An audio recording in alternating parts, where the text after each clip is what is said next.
जय हिंद दोस्तों, स्वागत है आप सबका एक बार फिर से। आज के टॉप डिफेंस हेडलाइंस हैं। सोलर इंडस्ट्रीज इंडिया लिमिटेड को 954 करोड़ रुपए का एक्सपोर्ट ऑर्डर मिला है, जिन्हें कि 3 साल के अंदर वितरित किया जाएगा। इस साल हो सकता है रुद्रम 3 का परीक्षण।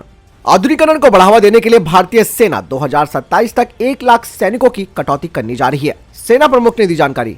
आईटीबीपी ने उत्तरी सीमा की सुदूर सीमा चौकियों पर दवा और भोजन और आवश्यक वस्तुओं की आपूर्ति के लिए लॉजिस्टिक ड्रोन ऑपरेशन को सफलतापूर्वक शुरू किया। भारत फोर्स की तरफ से कहा गया कि अगले कुछ महीनों में रक्षा क्षेत्र में बड़े घरेलू ऑर्डर मिलने जा रहे हैं, लेकिन सिर्फ भारतीय बाजार से नहीं बल्कि वैश्विक बाजारों पर भी ध्यान केंद्रित किया गया है। अब वो ऐसी बंदूकें विकसित कर रहे हैं जिनकी मारक क्षमता 48 किलोमीटर से बढ़कर 100 किलोमीटर तक होगी। इसके अलावा 100 किलोमीटर तक मार करने वाले गोला बारूद को भी वो विकसित कर रहे हैं। राफेल और आईएमओडी ने अपने advance all in one configuration में एडवांस स्पाइडर वायु रक्षा प्रणाली का परीक्षण पूरा किया। ऑल इन वन में integrated radar, electro optical launcher, advance control oblique command system, Python और डर्बी इंटरसेप्टर्स एक ही प्लेटफॉर्म पे लगे हुए हैं। भारत में मौजूद रूस के राजदूत ने कहा कि रशिया भारत के साथ कुछ सोफिस्टिकेटेड सिस्टम की फुल टेक्नोलॉजी ट्रांसफर कर रहा है। बढ़ते पड़े डिफेंस अपडेट की तरफ। दोस्तों, साल 2024 का अंतरिम बजट 1 फरवरी 2024 को सदन में पेश किया जाना है और 2024 के चुनाव से पहले वर्तमान की सरकार का यह आखिरी बजट होगा और इस बजट में सभी बड़े सेक्टर्स को काफी बड़ी उम्मीदें नजर आ रही है। कहा जा रहा है कि भारत सरकार के जो अधिकारी हैं वो बजट में रक्षा क्षेत्र के लिए बड़े ऐलान कर सकते हैं। रक्षा सचिव गिरिधर अरमाने ने बताया कि बजट में सरकार का फोकस डिफेंस एक्सपोर्ट को बढ़ाने का भी होगा। रक्षा सचिव ने कहा कि इस वित्तीय वर्ष में हम करीबन 16,000 करोड़ रुपए का डिफेंस एक्सपोर्ट कर चुके हैं और इस साल हम करीबन 20,000 करोड़ रुपए का डिफेंस एक्सपोर्ट करना चाहते हैं। यही उन्होंने कहा कि 2024 के बजट में रिसर्च एंड डेवलपमेंट पर फोकस किया जाएगा। साथ ही साथ डिफेंस मिनिस्ट्री के लिए जो जरूरतें हैं उसके लिए बजट की कोई कमी नहीं होगी और पर्याप्त बजट दिया जाएगा। चलिए बढ़ते नेक्स्ट अपडेट की तरफ। दोस्तों, भारतीय सेना के थल सेना प्रमुख जनरल मनोज पांडे ने एक बड़ी बात कही है। उन्होंने कहा कि एलएसी पर हालात स्थिर है लेकिन संवेदनशील बने हुए। जनरल पांडे ने पूर्वी लद्दाख विवाद पर चाइना का नाम लिए बिना कहा कि उत्तरी सीमाओं के हालात अभी संवेदनशील बने हुए हैं और किसी भी गतिरोध से निपटने के लिए हमारे पर्याप्त सैन्यकर्मी तैनात हैं और सैनिकों की संख्या और बढ़ाई जाएगी। जनरल मनोज पांडे ने बताया कि हमारी ऑपरेशनल तैयारियां काफी उच्च स्तर पर हैं। साथ ही उन्होंने बताया कि सेना में समय की मांग के अनुरूप अत्याधुनिक इलेक्ट्रॉनिक वारफेयर को भी मजबूत बनाया गया है। यही नहीं, उन्होंने बताया कि नई टेक्नोलॉजी को भी लगातार सेना शामिल कर रही है। यही नहीं, भारतीय सेना की साइबर क्षमताओं को भी बढ़ाया जा रहा है, जिसके लिए अलग अलग तकनीकी उपायों के माध्यम से साइबर डोमेन का प्रभावी ढंग से इस्तेमाल करने को लेकर प्रशिक्षित भी सेना को किया जा रहा है। और यही नहीं, उन्होंने बताया कि अत्याधुनिक और समकालीन टेक्नोलॉजी 5G टेक्नोलॉजी पर सेना काम करना शुरू कर चुकी है। बढ़ते नेक्स्ट अपडेट की तरफ। दोस्तों, डीआरडीओ का नवचक्षु इलेक्ट्रॉनिक वॉरफेयर सिस्टम ने अब उड़ान भर ली है, जिसे कि सुखोई और तेजस फाइटर जेट में लगाकर उनकी क्षमताओं को बढ़ाया जाएगा। बता दें कि डीआरडीओ ने अपने नए नवचक्षु इलेक्ट्रॉनिक वॉरफेयर प्रणाली का अनावरण कर दिया है। यह अत्याधुनिक प्रणाली 2 प्रमुख फ्रंटलाइन लड़ाकू विमानों पर लगाई जाएगी, जिनसे कि इन फाइटर जेट्स की इलेक्ट्रॉनिक वॉरफेयर क्षमताओं का बढ़ना तय है। नवचक्षु, जिसका मतलब होता है तीसरी आंख, यह हमारे फाइटर जेट्स को एडवांस इलेक्ट्रॉनिक सपोर्ट मेजर्स और रडार वार्निंग रिसीवर क्षमताओं से लैस करेगा। यह महत्वपूर्ण टेक्नोलॉजी दुश्मन के रडार से उत्सर्जन का पता लगाने, उनका विश्लेषण करने और पहचानने के लिए मिलकर काम करती है, जिससे पायलटों को इलेक्ट्रॉनिक युद्ध क्षेत्र की रियल टाइम की सिचुएशनल अवेयरनेस मिलती है।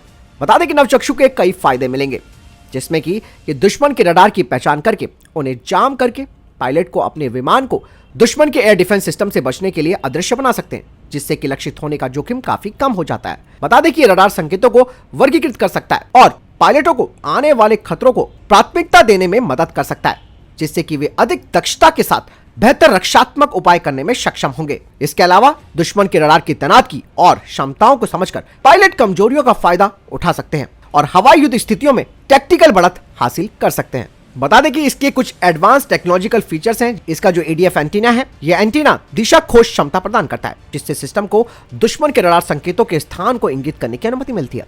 इसके अलावा सिग्नल मॉड्यूलेशन बोर्ड उनके प्रकार और उद्देश्यों की पहचान करने के लिए इंटरसेप्टेड रडार सिग्नल की विशेषताओं का विश्लेषण करता है और फ्रंट एंड एम्पलीफायर सिस्टम इसके द्वारा सटीक विश्लेषण के लिए कमजोर रडार संकेतों को बढ़ाता है। और एक बार ये जो नवचक्षु है उसका इंटीग्रेशन तेजस और SU-30 MKI पर हो जाता है तो बात साफ है कि भारतीय वायुसेना की इलेक्ट्रॉनिक युद्ध क्षमताओं को एक बड़ा बढ़ावा मिल जाएगा, जिससे कि हमारे पायलटों को आधुनिक हवाई युद्ध क्षेत्र में महत्वपूर्ण बढ़त मिलेगी।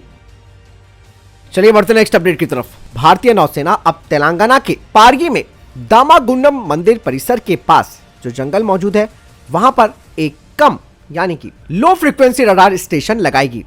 इससे पहले भारतीय नौसेना ने अपने in very low frequency radars को तमिलनाडु के तिरुनेलवेली में लगाया था, लेकिन दूसरे स्टेशन के लिए चुनौतियां पेश आ रही थी, जिसकी वजह से भारतीय नौसेना ने प्रोजेक्ट रोक दिया था। लेकिन अब तेलंगाना में in very low frequency radar स्टेशनों को लगाया जाएगा। इनकी खास बात यह है कि ये जो वेरी लो फ्रीक्वेंसी वाले एडवांस्ड रडार हैं उनका इस्तेमाल करके समुद्री परिसंपत्तियों के साथ संचार को अनुकूलित किया जा सकता है और लो फ्रीक्वेंसी रेडियो वेव्स एक विश्वसनीय और लंबी दूरी के संचार को सुनिश्चित करने में महत्वपूर्ण भूमिका निभाती है, खासकर कि पानी की सतह के नीचे चलने वाली पनडुब्बियों के साथ।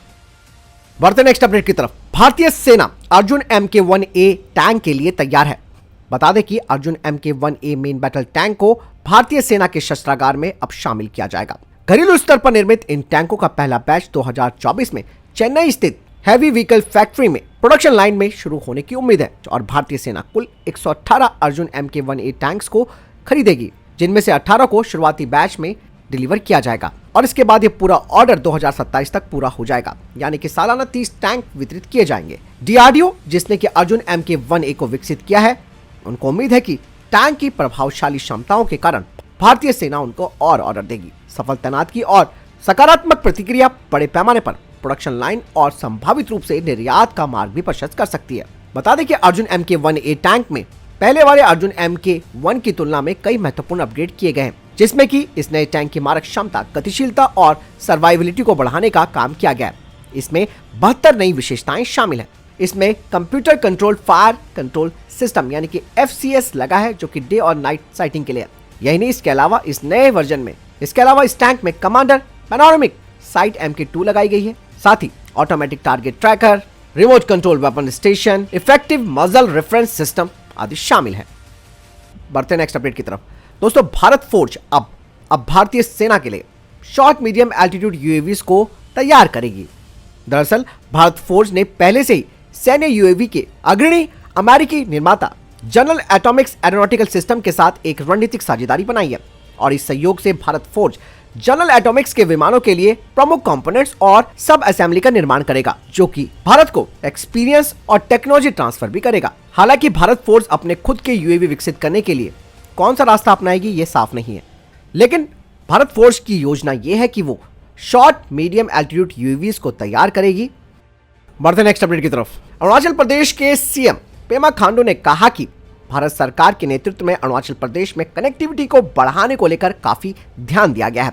सियांग जिले में पैंगोंग से जॉर्जिक तक 82 किलोमीटर लंबे ग्रीनफील्ड सड़क के निर्माण के लिए 1782 करोड़ रुपए आवंटित करने के लिए उन्होंने माननीय सड़क परिवहन और राजमार्ग मंत्री नितिन गडकरी का आभार भी व्यक्त किया। वहीं नितिन गडकरी ने बताया कि ये सड़क सुरक्षा बलों के लिए यात्रा के समय को काफी हद तक कम करेगी।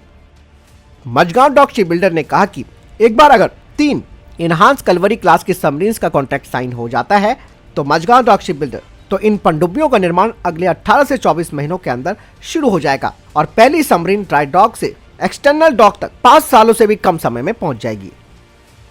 चलिए बढ़ते हैं नेक्स्ट अपडेट की तरफ। आप सब जानते हैं कि ईरान लगातार रशिया की मदद कर रहा है और अब ईरान ने अपने शाहिद फैमिली का एक नया ड्रोन विकसित किया है जिसका नाम शाहिद 107 है।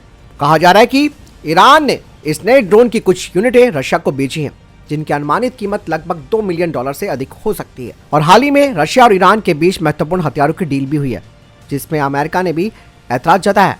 ईरान का ये जो ड्रोन है शाहिद 107, इसे खास करके अमेरिका और British multiple launch rocket system जैसे जो हाई वैल्यू वाले टारगेट्स है उनकी तलाश कर उन्हें खत्म करने के लिए डिजाइन किया गया है। ये ड्रोन दोस्तों 1500 किलोमीटर की रेंज के साथ वीडियो फीड भी भेज सकता है। ये दिखने में बिल्कुल शाहिद फैमिली की तरह ही लगता है और ये टोही मिशन और विस्फोटक दोनों तरीके के मिशन कर सकता है। और शाहिद 107 जिसकी जो लंबाई है वो केवल 2.5 मीटर है और इसके पंख 3 मीटर तक फैले हैं। इन्हें वाहनों से भी लॉन्च किया जा सकता है। तो फिलहाल ये अभी तक के टॉप डिफेंस अपडेट्स। वीडियो के संबंध में कोई प्रश्न जवाब आपको कोई सवाल है कमेंट सेक्शन में लिखकर जरूर बताइएगा। वीडियो को लाइक और शेयर जरूर कीजिएगा। मिलता हूं वीडियो के साथ। जय हिंद, वंदे मातरम।